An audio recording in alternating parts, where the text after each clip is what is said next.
안녕하세요. 나는 변호사다. 김세라 변호사입니다. 성매매라는 게 성행위를 하는 상대방의 동의를 받고 승낙을 받은 상태에서 자유로운 의사로 심지어 이제 돈을 주고 성관계를 하는 거란 말이에요. 그러다 보니까 이게 왜 도대체 처벌되느냐. 통상적인 다른 성범죄는 상대방이 하기 싫은데 억지로 폭행하고 협박하고 위력을 줘서 그 사람의 성적 자기결정권을 침해한 거에 대한 형사 책임을 묻는 건데 성매매는 좀 사실 그거랑 약간 다르죠. 그래서 이제 외국에 보면은 이제 성매매가 합법화된 나라들도 있다고 하는데 우리나라도 이제 항상 뜨거운 감자지만 현재까지는 성매매가 우리나라는 형사처벌되는 범죄예요.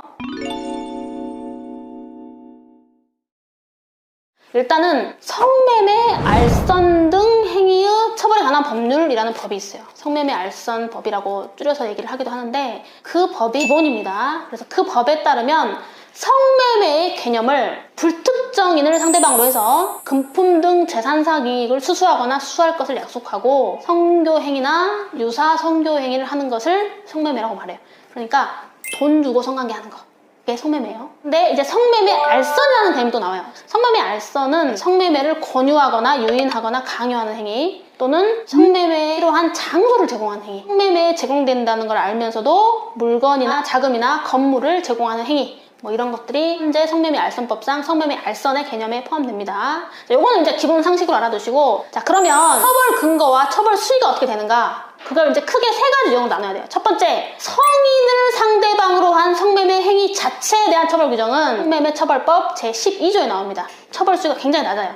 1년 이하의 징역 또는 300만 원 이하의 벌금인데, 통상 이제 성매매의 경우는 이제 처벌 수위가 낮고, 초범인 경우에 이제 존스쿨 교육조건부 기소유예로 선처되는 경우가 많고 재판까지 가더라도 거의 이제 약식 기소가 나옵니다. 그 다음에 두 번째, 미성년자를 상대방으로 한 성매매 행위 자체. 이거는 아동 청소년의 성보호에 관한 법률이 적용되고 엄청나게 가중처벌돼요. 법정형이 1년 이상 10년 이하의 징역 또는 2천만 원 이상 5천만 원 이하의 벌금형으로 완전히 껑충 뜁니다. 그래서 성매매 행위의 상대방이 성인인지 아동 청소년인지 요거에 따라서 극명하게 갈린다는 거. 그 다음에 성매매 알선. 제가 말씀드렸듯이 성매매를 권유하거나 강요하거나 유인하거나 성매매에 대한 장소를 제공하는 이런 이제 성매매 알선의 경우는 성매매 행위 자체보다 가중처벌돼요. 그래서 성매매 처벌법 제19조에 1항과 2항이 있는데 1항의 경우는 3년 이하 징역 또는 3천만 이하 벌금, 2항의 경우는 영업성을 띠는 그런 성매매 알선의 경우에는 훨씬 가중처벌돼서 7년 이하 징역 또는 7천만 이하의 벌금인데 통상 우리 오피스텔 성매매 이런 거에 적발돼가지고 크게 한 번씩 이슈되고 하잖아요.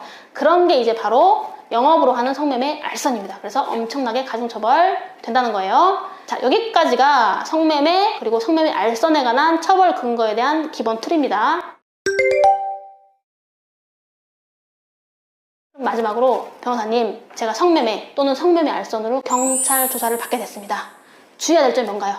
주의해야 될 점 세 가지입니다. 첫 번째, 섣불리 죄를 부인하지 말아라. 자, 여러분, 성매매가 세상에 알려지는 거는 그 업소가 적발되는 경우예요. 업소가 적발이 돼서 그 업소들은 10중 8구 고객 리스트를 가지고 있습니다. 그게 뭐 수기로 작성한 장부이든 아니면 컴퓨터에 뭐 데이터를 시켰든 어쨌든 가지고 있는데 그런 것들이 이미 압수수색이 돼서 포렌식까지 해서 확실하게 확보된 상태에서 경찰에서 연락이 오는 거기 때문에 섣불리 죄를 부인하는 것보다는 인정할 게 있으면 빨리 인정하는 게 좋고, 특히 이제 성인 대상 성매매 경우는 어차피 이제 초범의 경우는 거의 뭐 99% 이상은 교육조건부 기소유예로 선처가 되고 기소유예는 전과가 아니기 때문에 오히려 그게 나을 수도 있어요. 그래서 남성분들이 보통 생각하시기에 몇 년 전에 딱 한 번 그랬고 현금으로 돈을 줬고 그때 당시에 쓰던 핸드폰도 지금은 없는데 증거가 없을 거다 라고 생각하시는 분들이 있는데 좀 그건 위험할 수가 있습니다. 그 다음에 두 번째, 특히 아동 청소년, 그러니까 미성년자 만 19세 미만을 상대로 성매매했다는 혐의로 출두를 받을 때는 더 유의를 해야 돼요.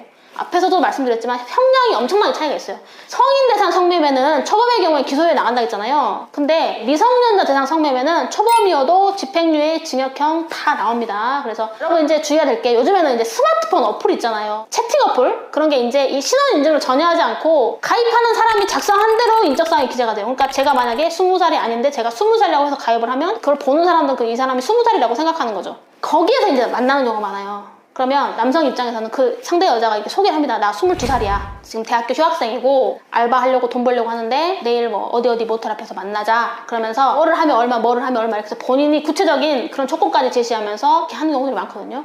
그렇고 이제 실제로 만났어요. 그 여자를 만나봤더니 화장도 너무 진하게 하고 있고 옷차림이나 이런 게 너무 성숙하고 말하는 거 들어보니까 누가 봐도 이거는 성인이라고 생각을 해서 철석같이 믿고 성인인 줄 알고 성관계를 했는데 나중에 알고 보니까 그 아이가 중학생이나 고등학생이었던 경우. 이런 경우는 아무리 수사기관에 저쪽에서 먼저 자기를 성인이라고 소개를 했고 나는 그 화장이나 이런 게 너무 진하고 옷차림이 너무 성숙해서 당연히 성년인 줄 알았다라고 주장을 해도 잘 안 믿어져요. 잘 안 믿어져서 보통 이제 남성분들이 이제 딱 그 성매매 행위가 딱 끝나고 나면은 어플을 지우고 채팅방에서 아예 나와서 증거를 그냥 본인이 없애버리거든요. 괜히 찜찜하니까. 근데 그래버리면 나중에 만약에 이제 아청법 위반으로 문제가 됐을 때 증빙을 하지 못해요. 그래서 혹시라도 모를 상황을 대비해서 그 해당 채팅방에서 상대 쪽에서 자기를 성인이라고 먼저 소개했던 내용이나 이런 부분들은 증빙을 남겨놓으시는 게 좋고 그런 게 없다고 하면은 사실 좀 힘듭니다. 그 부분을 빠져나가기가. 그 다음에 마지막으로 세 번째, 성매매 알선에서 중요한 거는 뭐 형사처벌도 형사처벌이지만 추징금, 그 기간 동안 영업을 해서 얻은 이익을 추징을 하는데 적게는 뭐 몇백만 원 정도겠지만 몇억 대, 수십억 대로 추징금이 산정되는 경우가 많아요.